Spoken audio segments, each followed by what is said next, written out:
साथियों, महाराष्ट्र के चुनाव संपन्न हो गए। 20 तारीख को मतदान हुआ, 23 तारीख को रिजल्ट महाराष्ट्र का घोषित हो गया। लेकिन तब से जो बवाल शुरू हुआ है ये महाराष्ट्र में कहीं थमने का नाम नहीं ले रहा है। ईवीएम के ऊपर जो लोगों का जो रोष था, जो उनका आक्षेप है, या फिर ईवीएम के ऊपर में जो लोगों का जो भरोसा उड़ गया है, वो भरोसा कहीं अब वापस आता हुआ दिखाई नहीं दे रहा है। तो एक खबर जो है ये आ रही है मरकड़वाड़ी इस गांव से।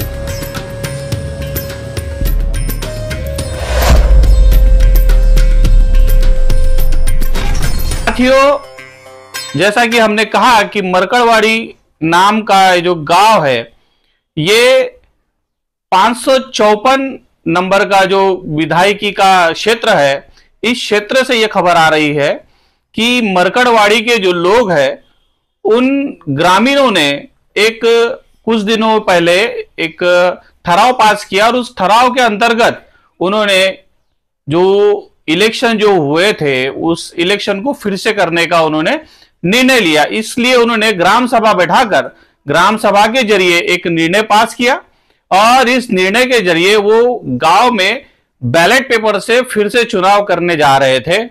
और ये जो वो जांचना चाहते थे कि क्या हमने जो ईवीएम के माध्यम से जो वोट डाले हैं वो सही उम्मीदवार को पहुंचे हैं या नहीं, क्योंकि कुछ लोगों का और काफी सारे लोगों का उस गांव के ये आक्षेप रहा है कि जो हमेशा हम लोग जिन लोगों को वोट करते हैं या गांव हमेशा जहां पर वोट करता है, तो इस बार ऐसा हुआ है कि जो लीड है वो उस उम्मीदवार को नहीं मिली है। ऐसा गांव के लोगों का आक्षेप है और इसी वजह से उन्होंने ग्राम सभा बुलाकर ग्राम सभा में ये निर्णय पास किया कि 3 दिसंबर को वो बैलेट पेपर से मतदान करेंगे और बैलेट पेपर से मतदान करने के बाद में ये सुनिश्चित करेंगे कि जो मतदान हुआ है, जो लोगों ने जिन्हें अपना जनाधार दिया है, क्या सचमुच में ये मतदान उन्हीं लोगों को गया।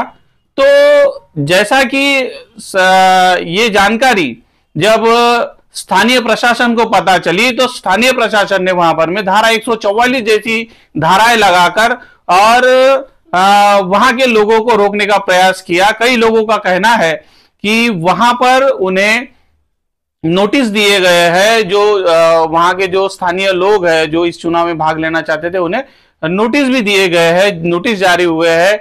बड़े पैमाने पे पुलिस का वहां पर पहरा है और वहां के उस ग्रामीण क्षेत्र से उत्तम राव जानकर इन्हें वहां से लीड क्यों नहीं मिली, इस वजह से यहां पर में चुनाव लिए जा रहे हैं। और उत्तम राव जानकर जी यहां पर में आकर उन्होंने लोगों से बातचीत की और लोगों से बातचीत करने के बाद में यह निर्णय लिया गया कि प्रशासन के दबाव के चलते जो चुनाव है वो हो नहीं पा रहे हैं। प्रशासन का साफ वहां पर में कहना था कि अगर एक भी बैलेट बॉक्स में अगर डाला गया तो वहां के लोगों को डिटेन कर लिया जाएगा, उनके ऊपर में अलग अलग धाराएं लगाई जाएगी और ये जो मतदान है वो होने नहीं देंगे, ऐसा जानकर जी का कहना था। और उन्होंने कहा कि ये जो लड़ाई है हम लोग और अन्य संवैधानिक मार्गों से लड़ेंगे और आने वाले समय में तालुका लेवल पे, डिस्ट्रिक्ट लेवल पे एक बड़ा आंदोलन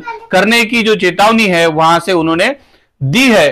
और करायची आणि म्हणून त्या ठिकाणी आम्हाला हे पडताळणी करायची होती। या गावाचा आक्रोश होता, या गावाला बघायचं होतं की कोणत्याही परिस्थितीमध्ये आम्ही दिलेलं मत हे ईव्हीएम मधून उत्तमराव जानकरला न जाता दुसऱ्याला का गेलं आणि त्याची पडताळणी करण्यासाठी खरं तर शासनानं ही सहकार्याची भूमिका घ्यायला पाहिजे होती, प्रशासनानं घ्यायला पाहिजे होती, पोलिसांनी घ्यायला पाहिजे होती।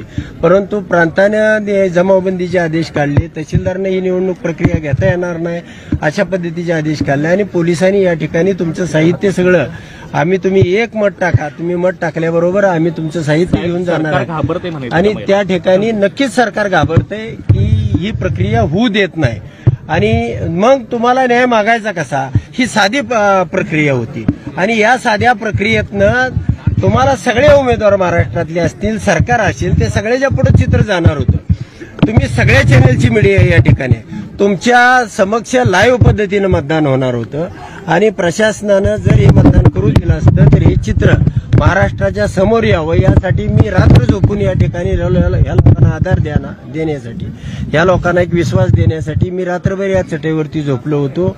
सगळं गाव 1000 लोक झोपले होते, पण 1000तले लोक आता पोलीस असल्यामुळं 300-400 लोक या ठिकाणी आहेत. बाकीचे लोक यायला तयार नाहीत आणि जर आले तर या ठिकाणी पोलिसाबरोबर झटापट करणं, मुलं शाळेमध्ये जाणं आणि त्यातून जो रिझल्ट आहे मला जो 1500 मतं पोलिंग झाल्याशिवाय निघत नाही तो घेता येत नाही. म्हणून या ठिकाणी थांबण्याचा निर्णय गावकऱ्याबरोबर चर्चा करून आम्ही घेतला. नक्कीच जे इथं घडलं तेच राज्यामध्ये घडलेलं आहे आणि इथं सुद्धा एक मत बीजेपीला गेल्याशिवाय दुसरं मत ट्रान्सफर होत नव्हतं. त्यामुळे त्यांना 54,000 मतं पडली की 1,08,000 झाली. म्हणजे प्रत्येक मताला मल्टीपाय म्हणजे एकाशी एक असा फॉर्म्युला या ठिकाणी होता आणि म्हणून त्यांनी अशा पद्धतीनं या ठिकाणी जो विरोध केला, जी जाणीवपूर्वक या ठिकाणी मतदानाची पडताळणी करू दिली नाही, अशीच ह्याच गावात नाही मी 10 गावामध्ये जरी अशा पद्धतीनं आपण बूथ लावले आणि साधी प्रक्रिया आहे, सोपी प्रक्रिया आहे, गाव खर्चानं करतंय. त्याच्यामध्ये काय कोणाला शासनाचा खर्च आहे, कुठं पोलीस प्रशासन आम्ही मागतोय, बंदोबस्त मागतोय, असं काहीही नव्हतं. परंतु प्रशासनाने या ठिकाणी अडवणूक केलेली आहे निश्चितपणानं है. और आने वाले समय में ये जो मामला है, जो आज कहीं ना कहीं ईवीएम मशीन के ऊपर में जो लोगों का जो भरोसा है ये उठता जा रहा है और इसका जीता जागता उदाहरण हमें मरकड़वाड़ी इस गांव से दिखाई दिया. क्या ये मामला और अन्य गांव में भी फैलेगा?